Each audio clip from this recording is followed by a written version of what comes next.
Good morning, a blessed day before all of us, and I thank you for joining us here on Agenda. I'm your host, Cito Beltran, thanking you for joining us on this Monday, the 14th of November, 2022. Thank you for those of you who are subscribers of Cignal TV and viewers of One News, and of course, those who follow us on the program Agenda, as well as those who follow us via Facebook.com/OneNewsPH and YouTube. Maraming salamat po sa mga kaibigan natin tagapanood all over the country and places in the world. Okay, as I often do, we start our day with our daily starter, a thought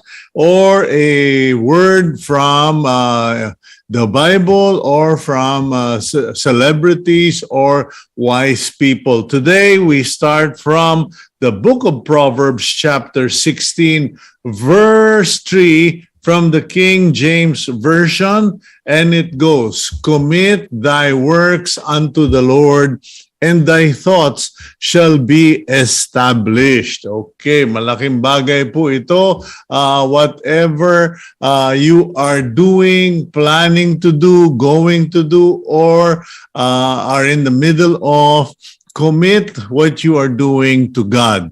Let that job, that work, that project, put it in the hands of God. Trust God for wisdom, knowledge, direction, etc.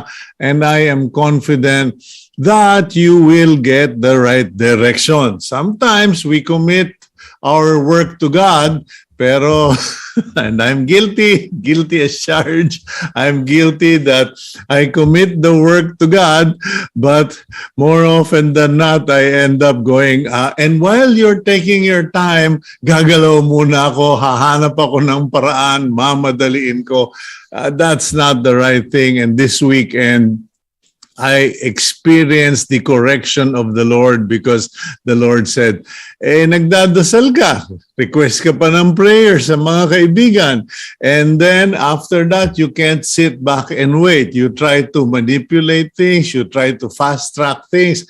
And when things don't go your way, you get annoyed, you decide maybe you should give it up, or you become impatient. So I stand corrected. I was firmly but gently corrected by the Lord. So I'm just sharing that with all of you. Commit your work to the Lord.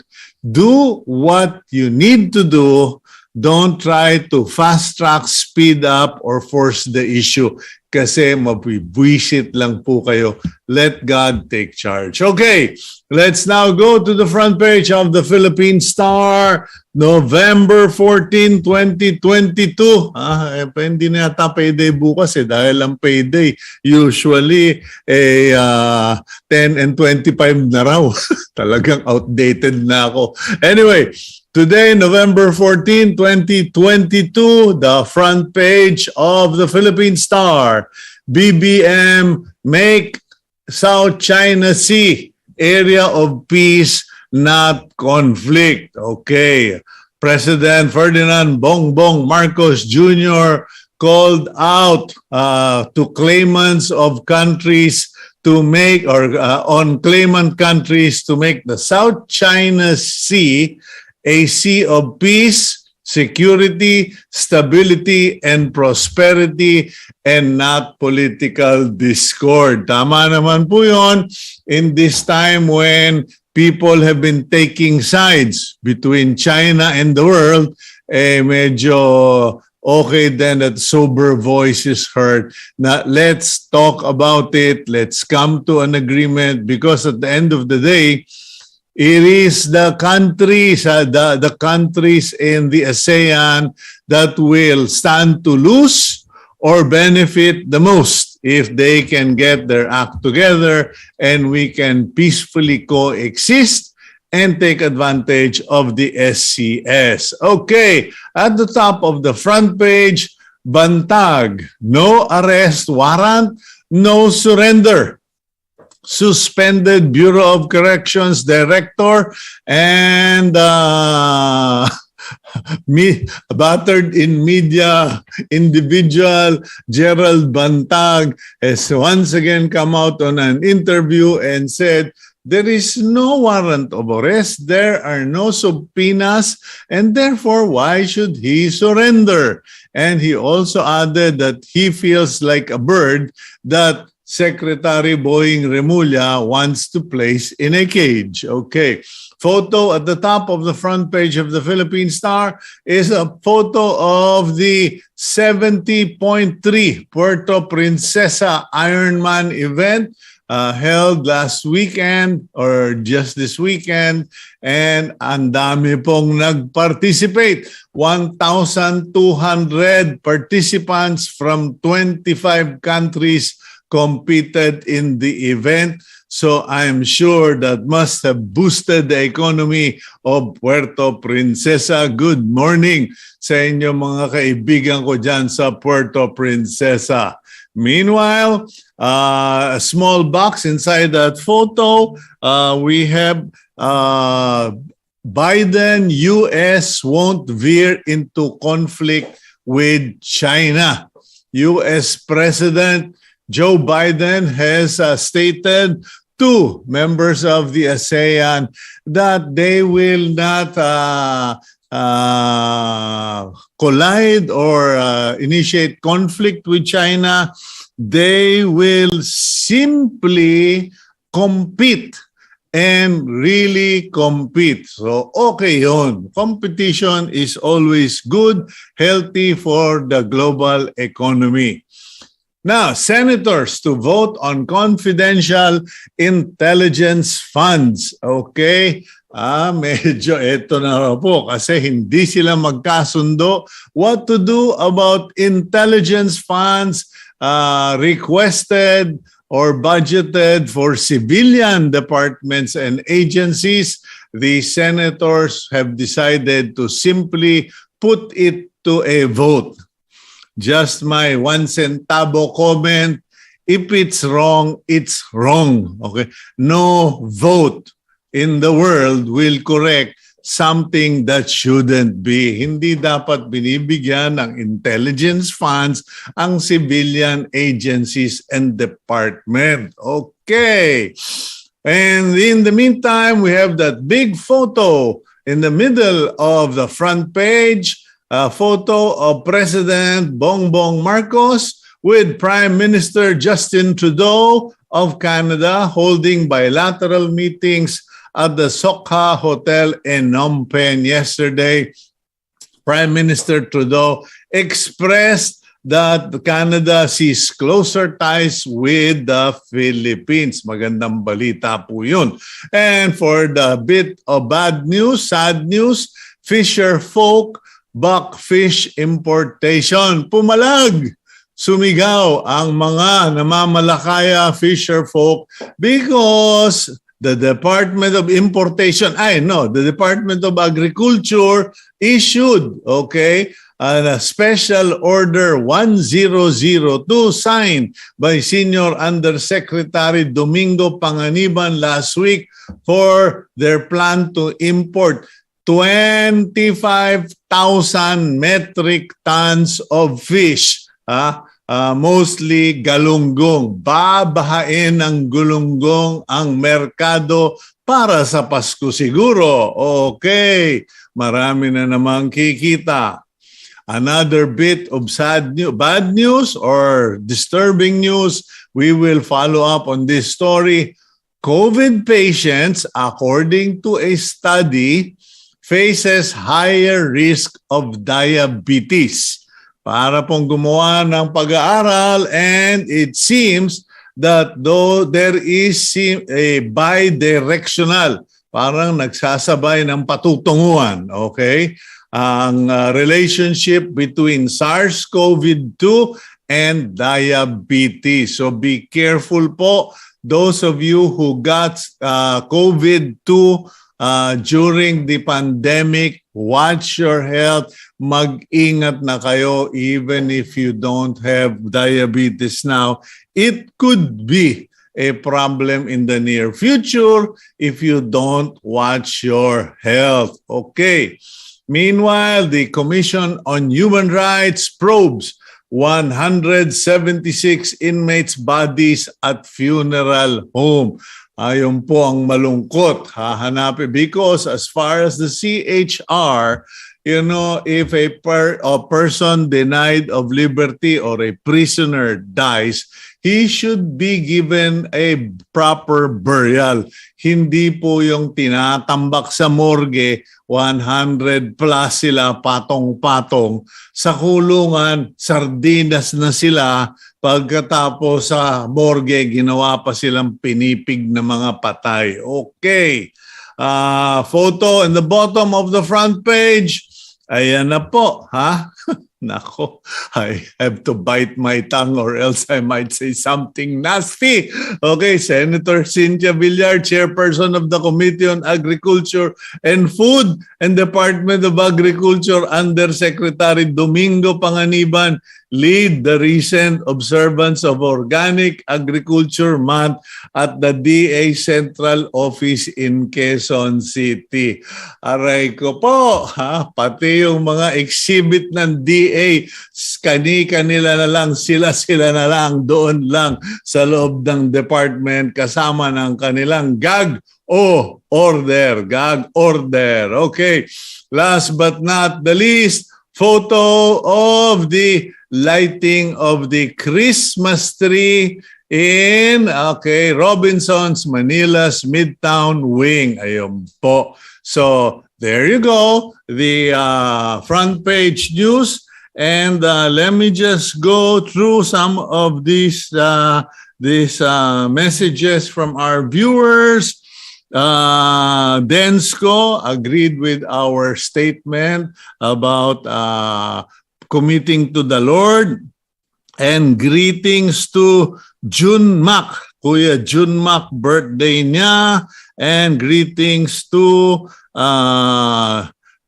Ricky Bistan, my friend in Lipa. Yeah, mga tumetext ng greet ng good morning. Okay, today we have a very interesting topic and we are fortunate to have a very qualified professor to discuss the subject matter. Kasi ito po, baka sabihin nyo, naku, Cito, baka naman anong topic yan? Hindi po controversial. Last week and last month, there were news articles that said, Ateneo University beats UP in ranking, academic ranking, or evaluations by an international organization. Last week, meron naman yung Asian universities daw, mas mataas pa rin ang UP on top of all the universities in the Philippines, including Ateneo. Okay, now here's the thing. You might say, so what? But it matters. Many parents choose what schools their children or their sons and daughters go to. Many sons and daughters choose what universities to go to, generally based on reputation, or yung iba based on ilan ba ang nag-top sa law, sa bar, ilan ba ang nag-top sa licensure exam, etc., etc., or saan ba nag-aaral yung sikat o magandang artista. So today, we've invited someone to help us figure out what is the truth behind all of these rankings and how are these universities ranked? Because you will definitely learn something. I learned something that I didn't know about the fact that many universities are also judged based on the research papers and propositions, academic propositions, ewan ko anong tawag doon, academic papers of professors in universities. So kung hindi masipag maglabas ng papers, yung mga professor, nakaka-apekto rin daw sa ranking. Para bang, hindi sila masyadong intellectual. But don't trust me. We'll go to our expert because I'm not the expert. Gabriel, roll out the Betamax. Leonardo Lanzona Jr. is an economics professor at the Ateneo de Manila University. Lanzona is also a senior fellow of Eagle Watch, the school's macroeconomic research and forecasting unit. Okay, Professor Butch Lanzona, good morning sa imo, senyor. Thank you, Cito. Magandang umaga rin din sa mga yung tagapanood. Okay, Prof, this is just conversation, so huwag kang magiging conscious, hindi ito interrogation, wala tayo sa new National Bilibid Prison, okay? Okay. Actually, go ahead. Iba-iba yung ranking eh. Di ba, meron yung una, yung Times Higher Education. Sabi nila, Ateneo yung number 1. Di ba? Parang, ang ranking yata between 350 to 400. And then sunod yata yung T naging 800. Pero last week, meron naman yung Asian universities, yung Quacquarelli, Simons man tawag. Oh, Simons Asia University rankings. Ranking. Ang lumabas, UP naman, ang number 1. Actually, ever since yung sa ranking na yun, yung sa QS, sa Asian ranking, always naman UP ang nakakalamang dun. Pero, kung iba, ang dahilan bakit iba-iba yung rankings, kasi iba-iba yung kanilang criteria. Yung sa QS, yung Asian, titignan nila yung reputation. Kung gaano ba kakilala itong university sa industry at sa mga academic mismo. So parang 50% ng basis ng ranking yung may survey.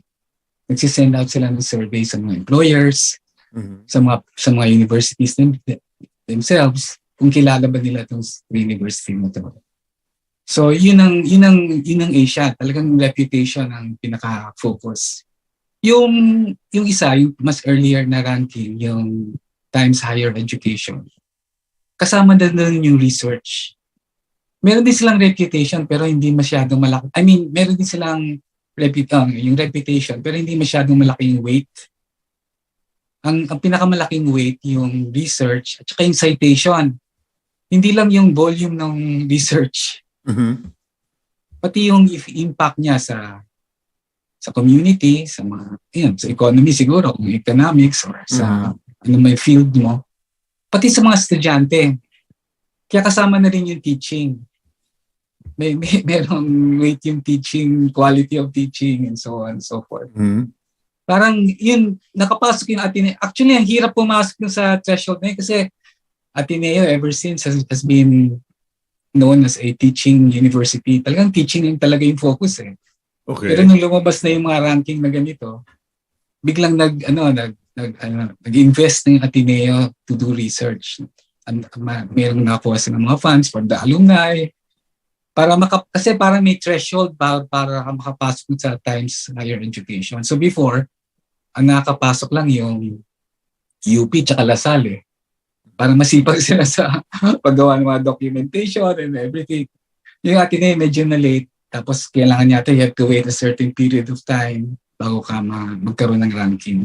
Okay. And first time pumasok yung Ateneo, nag-number 1 apparently.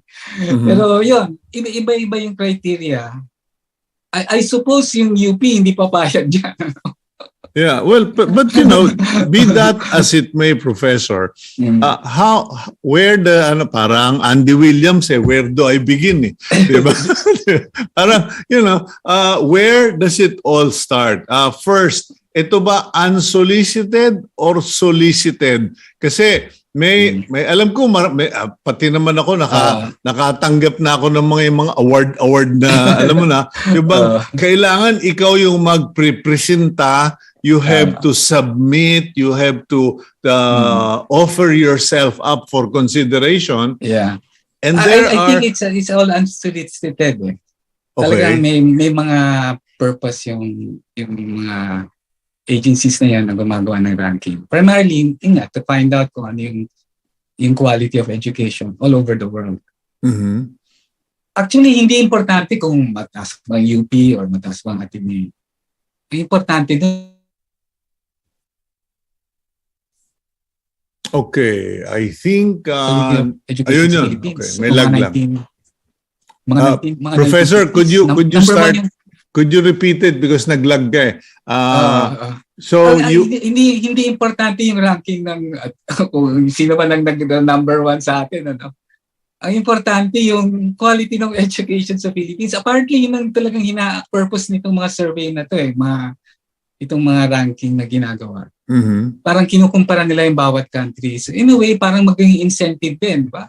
Kasi kung mababa ka, that means na marami ka dapat gawin. Diba? Yeah, but to begin with, are these ranking survey studies done with a pure heart, ika nga, as you're saying, or is it done parang kasi may mga alam akong mga studies na binebenta nila. Binebenta nila yung research material, yung findings to media, to government agencies, etc. Yeah. Hindi ito binibenta. Talagang credible to mga agencies na ito. Parang it started ever since. No. When I say binibenta, when I say they sell it, it's a legal, work that is sold to corporations as a tool, as a basis for decisions and investments. Because I know that there are corporations who give grants, who give endowments to universities and colleges. Yan ba yung dahilan? Kasi may mga, syempre, ako, laging tanong ko anong motibo for what's the purpose? Yeah. Ano agenda? I suppose ginagamit din ng mga employers, mga industry. And siguro may mga funding coming also from the private sector. But I think the real purpose is to find out yung quality of education. Okay, so first of all, it's not voluntary submission. It is done independently by these firms, these organizations. The purpose is to determine the quality of education, of quality of institutions, and to assist all over the world, and to assist decision makers and investors to know who's on top and who's on the bottom. Right. Okay, now, what are the usual categories for judging? Kasi, alam mo, nung lumalaki tayong dalawa, mukhang makonti lang naman tanda ko sa'yo. Nung lumalaki tayo, ang basehan, the basis for selecting a school was either the reputation of the school, a family tradition na lahat tayo Ateneo or lahat tayo UP, kailangan mag-UP ka din, or because a school was really invested in a particular science. Like, di ba, pag sinabi mong Mapua, technology talaga yung Mapua nun, di ba? Etc. Actually, ang tingin kasi nila, yung university has a particular role to play in society. And that is to build knowledge. At least yun sa times higher education. Ang purpose ng university is to build knowledge, to make sure na information, mag-a-advance yung science. So I think yun ang purpose Kaya they put emphasis on research. So on our part, siguro on the part of the students, syempre gusto mo rin yun, di ba? So kung mataas yung ranking ng university na yun, in that particular, meron pa nga medyo may specific rankings pa per field. So maring hindi ka mag-number one, di ba, overall. Pero mataas ka sa isang particular field. Katulad sa atin halimbawa, social sciences, medyo mataas ng konti compared sa ibang areas. So magagamit ng estudyante yan. Kasi yun naman talagang purpose ng isang university. To be able to create, there's so much uncertainty, di ba? To at least to make sure that the world is a little bit, more manageable, more understandable. Yun ang tingin nilang purpose ng isang university. So kaya nila ginagawa ng ganito. Yeah, okay. So they do the study. Now, of course, when you conduct a research, a study, everything has to be, based on parameter standards. the some of the schools that get into that list are publicly funded public schools nga or state universities versus privately funded organization. Is that a fair fight or a fair system? Kasi Yung professor, di ba? Binabayaran niya yung teaching. So kung papasok ka sa ganitong ranking, usually at a disadvantage yung private sector kasi kumbaga tali yung kamay mo eh. You have to do both teaching and probably a little research. Pero kung yung UP kasi parang they don't rely on the tuition fees, di ba? May funding, and I think that's also one of the reasons why UP was established, really to generate more research, no, for the research output for the country. Yeah. So how does UP have an advantage? Because when I listen to what happens in Congress and the way these politicians betray their alma mater, yung mga taksil na yan na nagpuputol ng budget ng UP, you kind of wonder, tatayo pa ba ang UP? Baka isang araw yung oblation, putol na yung isang paa. Yun na nga, ang problema na po-politicize lahat eh. Pero it would seem na pag UP, at least guaranteed na may research ka. Parang it's really one of their main duties ng professors. Could you explain that, Professor Butch? Kasi hindi ko naintindihan eh. Halimbawa sa Ateneo, ang focus talaga ever since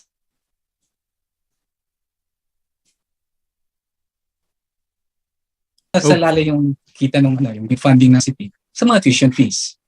So ni-expect nila na yung estudyante magiging satisfied sa kanilang nalalaman. Mahirap mag-research ha. I mean, hindi lang basta-basta uupo ka o gagawa ka ng research. It takes time eh. Isasubmit mo yung article mo sa isang journal, kung minsan nare-reject. So ulitin mo ulit. Malaking amount of time and amount of funding ang kailangan. Kung private university ka, parang yung time na yun, hindi kagad available eh. Kasi you have to be open to the students eh. Nirarank ka rin ng students, i-evaluate ka rin. So karamihan ng oras mo napupunta sa teaching. Unlike sa UP, hindi masyadong parang ang emphasis. Of course, importante rin. Usually, pag magaling kang researcher, magaling ka rin teacher. Okay. Diba?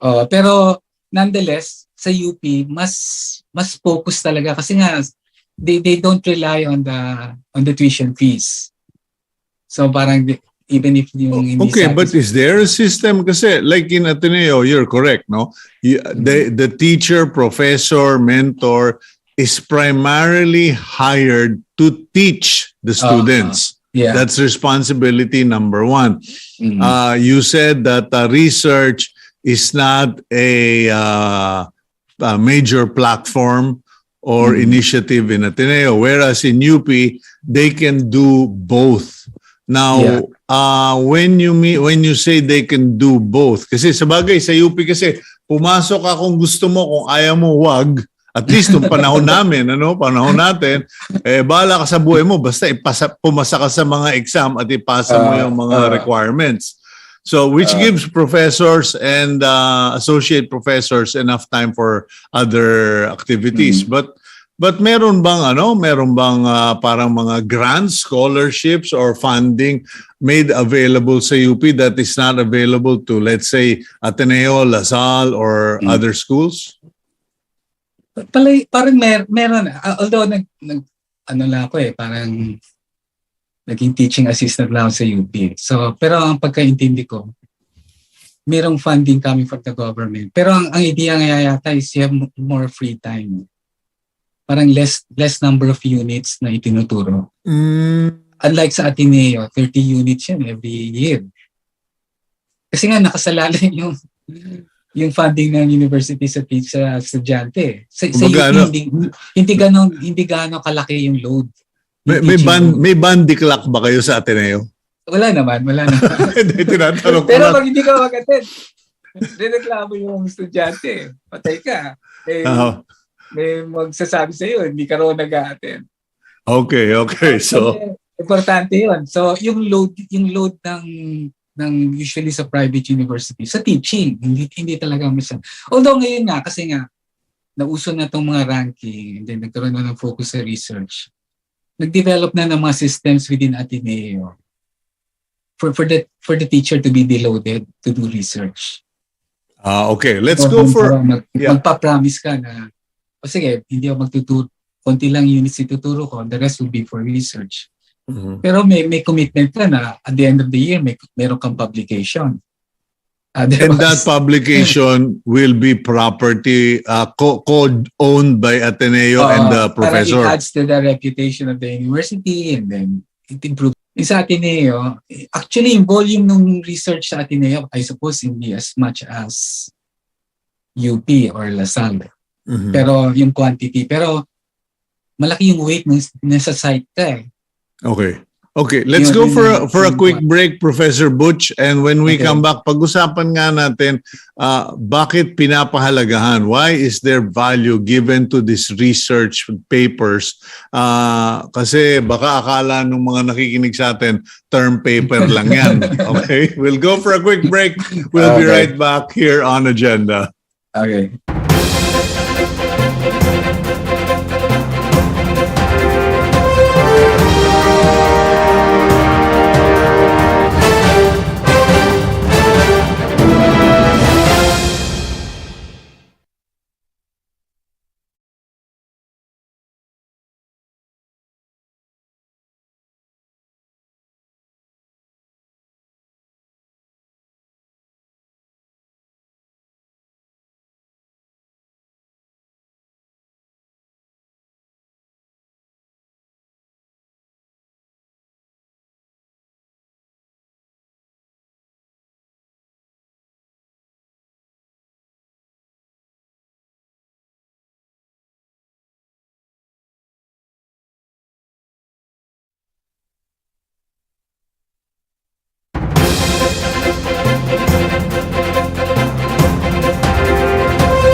Welcome back to the program Agenda. I'm your host, Cito Beltran, and we have been discussing with Professor Leonardo Butch Lanzona Jr. of the Ateneo de Manila University, all these things concerning rankings of universities in the Philippines, maging UP man yan, Ateneo, LaSalle, etc., Mapua, Pamantasang Lungsod, UST, etc. And so far, we have established that one, ito hindi ka pwedeng mag-alok o you don't volunteer.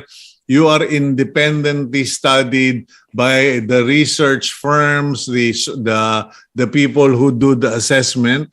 Number two, it is both for academic purposes to encourage academic growth, investment, etc., but also to serve as a tool or instrument for investors and institutions who may be investing or giving grants and endowments to universities and colleges. Okay, so Prof. Butch, we were talking about research papers. Ngayon, pag sinabing research paper, ano bang klase yan? Kasi alam mo, marami sa aming kanto boy.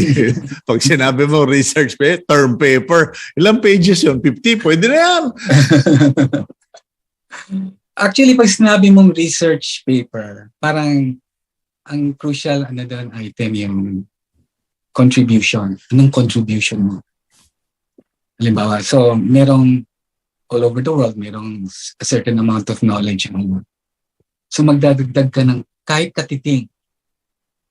Yung katiting na yan, maaaring napakahalaga nun. Especially nowadays, importante yung technology. So maraming technology na pwede natin gamitin. Pero hahanapin mo rin siguro, alin ba yung angkop sa Pilipinas? Doon pumapasok yung research dito ng mga Philippine universities. of all the different technologies that are available, or all of the different concepts that are, found. Gagawa kasi ng review of literature ano ba yung alam yung konsepto? Meron akong datos. So, sasabihin, yun ang malalaman ngayon. Well, I suppose mga foreign investors na dapat siguro baguhin natin yung trato natin dito. Or pwede rin naman sabihin na, actually, itong ganitong technology, bagay na bagay sa Pilipinas. In fact, marami tayong taon. Pwede rin yung ganong klaseng. So, ang idea is na mo-modify mo, na-adapt mo yung technology, if not, making your own technology to your environment. So it's like siguro ang maganda I'm trying to think of examples.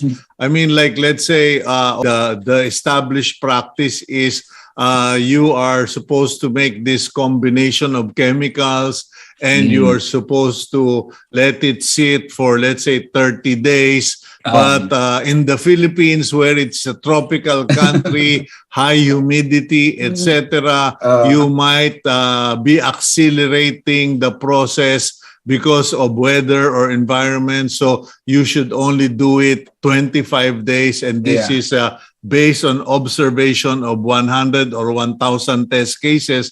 So yun lang, yung ganong kasimple na... Kahit ganong kaliit, malaking value sa society. Kasi at least natututo yung mga tao na ganito dapat yung technology. Another example sa economics, diba? Palagi natin sinasabi, foreign direct investments, importante yan. No?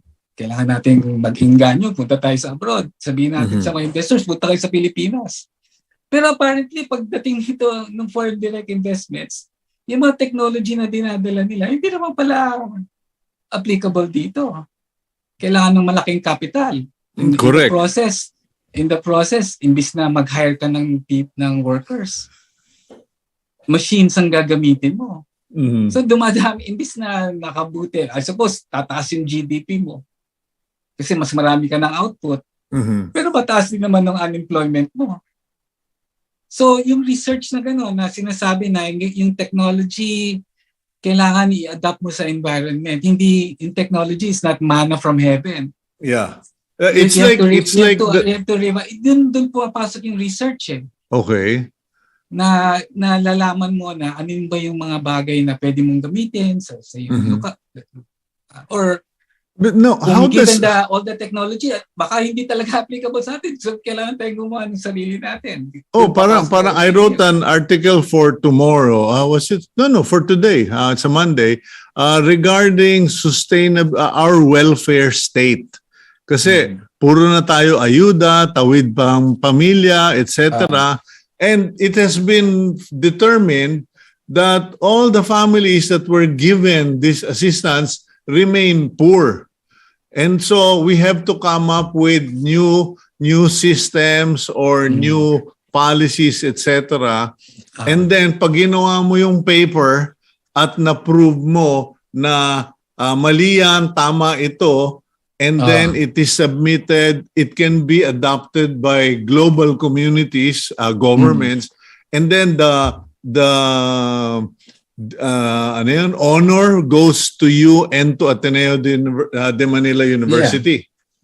Parang gano'n nga. Kasi yung pero sandali, paano? Yung mga policy galing sa abroad yan pero paano, how does that translate into benefit to Ateneo in terms of the ranking? Kasi may papasok na mga investments, meron bang scoring yan abroad na okay, ganito karami yung ginawa nilang research paper. How does it work?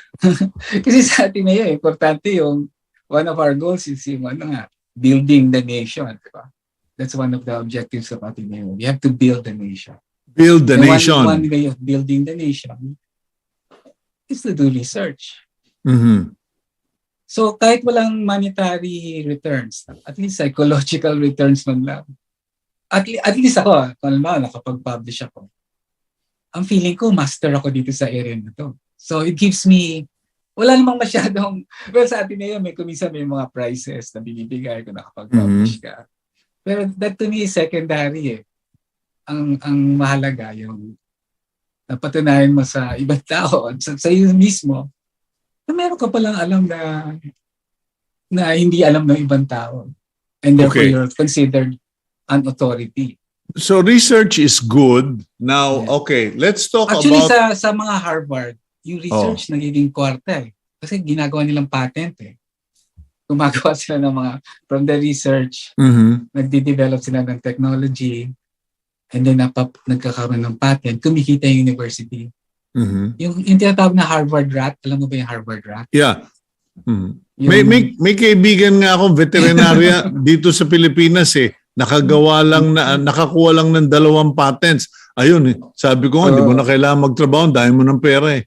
Sa patent lang. Yeah. Anyway, So, Professor. patent ng Harvard na attract nila lahat ng magagaling eh. Kasi mataas Okay. yung sweldo eh. Okay, now going back to the rankings of universities. So research papers, the number of research materials produced by a university helps in elevating their ranking. Now, what about the quality of students? Kasi there are universities such as Ateneo, LaSalle, UST. UST is a mix, but Ateneo and LaSalle mostly upper class students. Now, UP, talagang, the wild and the free. Labo-labo dyan, ano? So, or even UST, halo-halo rin ang population. Does this make a difference in the rankings where only the richest and the exclusive go to this university versus the state university? Does it make a difference? Parang walang ganong criteria. Parang walang ganong criteria ng type of student. Mhm. Isang criteria yung parang yung type of the faculty. Kung halimbawa, marami kang foreign faculty, may points yun eh. Okay. Kasi parang ang idea nga is you're open to... Pwede new ba yun idea. dito sa Pilipinas? Hindi ba parang... Yun na nga eh. Actually, yun ang point na gusto kong sabihin. Okay. Kasi noong una pa lang, Philippines has always been number 1 sa education, and then ngayon 350, 400. Anong nangyari? Ba't bumagsak yung quality ng education? Mhm. I think partly it's because of the Constitution eh. Kasi bawal yung foreign university. Foreign professors. Kailangan 40-60, merong 60% no? Kasi at saka yung pagpasok ng foreign teachers. Kasi according to the Constitution, only Filipinos can teach in the Philippines. Although may mga exceptions, di ba? Meron din mga foreigners na pumapasok dito. Usually mga asawa nila, mga Pilipino or Pilipina. Pero ang hirap, ang dami mong regulations na gagawin. Unlike Singapore, 60%. Singapore is the number 1 ranking university in Southeast Asia. Yeah. But 60% of their faculty in college are foreigners. They're actually But does it mean that if you copy the Singapore model, it will also make education expensive? Am I right or am I wrong? Well, not necessarily. Depende nga yun sa subsidies ng ginagawa ng state. Mhm. At the same time, syempre, nag-improve yung technology mo. Nagkakaroon ka ng bagong ideas. Dadami yung investment mo. Nakikilala ka sa all over the world. Mas nagiging efficient yung the way Well, that's true because we've seen that in dentistry, for instance. Ano ba yung university sa La Concordia ba yun or something sa UP? Sa Manila. There are several universities where Iranians used to flock for dentistry. There are also some universities outside Metro Manila na pinupuntahan na ng mga West African, mga iba-ibang nationalities, etc. We were for a time very popular, and now it's simply because of economics and no longer about quality of learning. May mga university rin na nagki-cater sa mga foreigners, pero karamihan yata dyan mga diploma mills. Para makadaling mag-graduate. Pero yun nga eh. Halimbawa sa technical education, meron tayong sa Santa Rosa, meron Toyota University. Pero hindi talaga Toyota may-ari nun. Filipino group yan eh. Sabi nila sa akin, in-interview ko sila, gusto ng Toyota mag-invest doon. Pero ang gusto nila, sa kanila yung school. 100%. And then tuturuan tayo mag-manufacture ng kotse. The way maraming Toyota universities sa Japan, ganoon ang gagawing sistema. And because of the constitution, na dapat 60-40, at tinuturo lang nila yung mga trabahong pangkasa, yung pa-repair, pa-pintura. So mahalaga na, in a way, we need to review that particular provision in our constitution eh. Kasi isa yan sa mga ranking eh. Kaya medyo mababa yung Philippines kasi hindi nga tayo open sa mga foreign professors. What about sending Filipino professors abroad? Filipino and Filipina professors abroad. How invested are we? Kasi I've also pointed that out. We are so inbred intellectually. Alam mo, pag sobra na inbreeding, humihina na, nagkakadiferensya na. Now, what about rankings in relation to the number of your faculty having gone abroad with training and studies abroad? Based sa study ko, na yung Thailand, Vietnam, meron talagang state program to send their students abroad. So, titingnan mo yung record, kung ilang estudyante nila na nag-aaral sa abroad, mga 35,000. Dito sa atin, mga 7,000. Sariling kayod. Ikaw maghahanap ng scholarship mo. Wala kasi talagang state program. I suppose meron yung CHED, pero paunti-unti yun. Hindi yung ganong kalaking bulk. Sa Thailand, 35,000. That's one thing na medyo kulang tayo, no? Kasi parang yung wala tayong natututong bagong ideas eh. Na pwede natin gamitin sa sa ating community. Kadalasan pa yung mga 7,000 na nag-abroad hindi na bumabalik eh. Kasi bakit pa sila babalik? Sila lang naman talaga yung kumita. No, I mean like Israel has. I know Israel recently, if I'm not mistaken, had sent about 98 Filipinos for a 10-month agricultural study.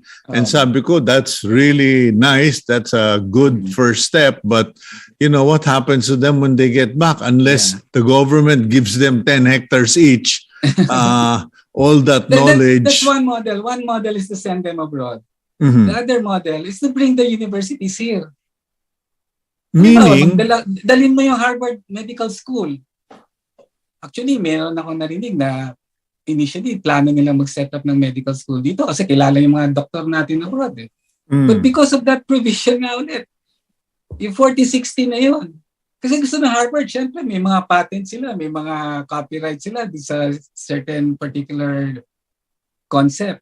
Yeah. Gusto nila 100% ang ownership. So yung ginawa nila, pumunta sa Singapore. Oh, okay. So, yung Malaysia, may MIT branch doon ah. So yung mga Malaysian hindi na kailangan pumunta sa but don't they end up Massachusetts para mag-aral sa MIT? May MIT. Okay, pero here's the question, Professor Butch. Won't you be creating unfair competition? Kasi yun lagi ang complaint ng mga business owner and yung mga institutions sa Philippines that if you allow foreigners here, they have all the money, they have all the resources, and it won't really improve the situation. Like let's say for education. What would happen if you allowed Harvard to put up a medical school here, if you allowed MIT to put an extension here, or Toyota? That's part of the competition that you were mentioning earlier, di ba? Importante na, of course, meron tayong sariling standards, di ba? May standards sa Pilipinas, may standards. Pero, ang pinaka-importanting standard is international. That's the only way we could say that we have really excelled. Kasi yun naman ang ginawa. No? Ever since yung mga Korea, Japan, they've always opened themselves to competition. Ang nangyayari nga sa atin, paraging protectionism. parang gusto nating i-protect yung ating sarili. Pero in the process, walang incentive to improve, to do more research. Mhm. So if we allow more competition, actually mas mabuti dun sa mga hindi nagtuturo kasi mas magaling yung quality. Di ba? Mhm. Ang mahirapan lang, I suppose, yung mga universities na hindi masyadong mataas yung quality. So kailangan nilang magpursige. That's the only way to survive sa competition, di ba? You have to be the same, you have to be as good as the best Okay. as the best university. Parang sa basketball, di ba? Uh-huh. You have to play international level. Okay, but what about local facilities? People will say, bakit do we have enough universities here with proper facilities? Kasi may mga high school nga, private high schools, estudyante pa nagbabayad ng air conditioning. Ayun na nga pero it's a long term. You have to think of it as a long term investment. Parang, okay, let's open ourselves to the rest of the world. Mm-hmm. And then let's try to improve may mga universities na maglalag. And therefore, siguro papasok yung gobyerno to support. Kasi when you engage in globalization, may winners and losers.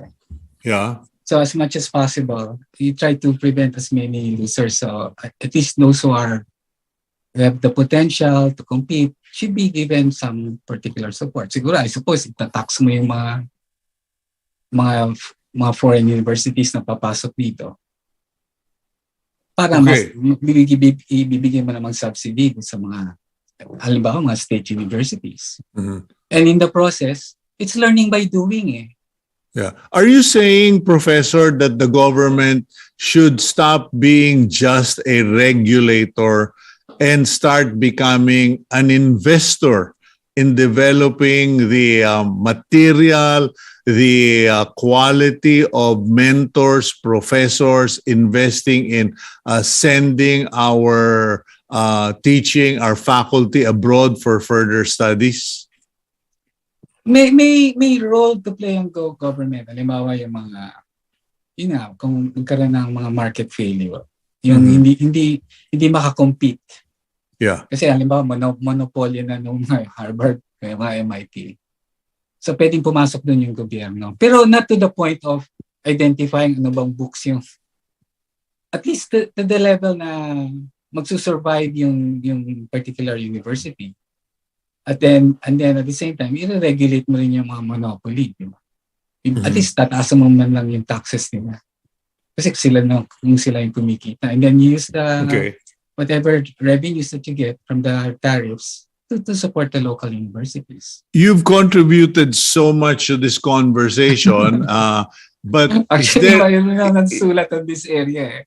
Is there anything else that you feel strongly about? Kasi tama ka we need to allow new mentors, new minds, new technology into the country. We should bring in a competition because competition helps weed out the lousy from the excellent. Yeah. But what else do you feel strongly about?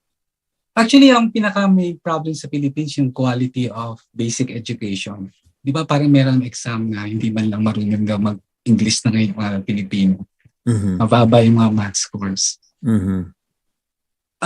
Ang tingin ko dyan, ang problema, hindi not so much the student, it's more of the teachers. And the reason why the teachers are not that good is because yung tertiary education natin is may inbreeding na sinasabi mo. So parang dikit-dikit niyan So allowing foreigners to come in improves the tertiary education. And with that, we can develop better teachers who can go to the who teach in the basic education sector. Well, you're right there. So because mag-improve na yan yung human capital natin, and in the process, engine of growth na hinahanap natin siguro. Well, hindi, very correct. Because may nakita ko, ladies and gentlemen, I know of a specific case, 2 young girls, children of a friend, na homeschool. Homeschool sila. Tapos after about 1 or 2 years, they visited the house, visited my daughter. And then na-shock ako yung kanilang English. Akala mo British American English. Impeccable. And I said, "Who's your English teacher?" "Tito, we just watch it on TV." And sabi ko, kung yung TV kaya magturo ng ganito, dapat siguro gawin na lang natin TV ang educational system. Anyway, Professor Butch, we've run out of time. Very interesting conversation, but thank you nonetheless for your time. Sorry to impose on you today. God bless you, sir, and thank you. May you be more successful in your endeavors. Thank you. Okay, that's Professor Leonardo Lanzona Jr., Ateneo de Manila University. How time flies. Let's now go to our closing blessing for today. And it comes from the book of Psalm 100, from Psalm 145, verses 18 to 20. The Lord is near to all who call upon Him, to all who call upon Him in truth. He will fulfill the desire of those who fear Him. He also will hear their cry and save them.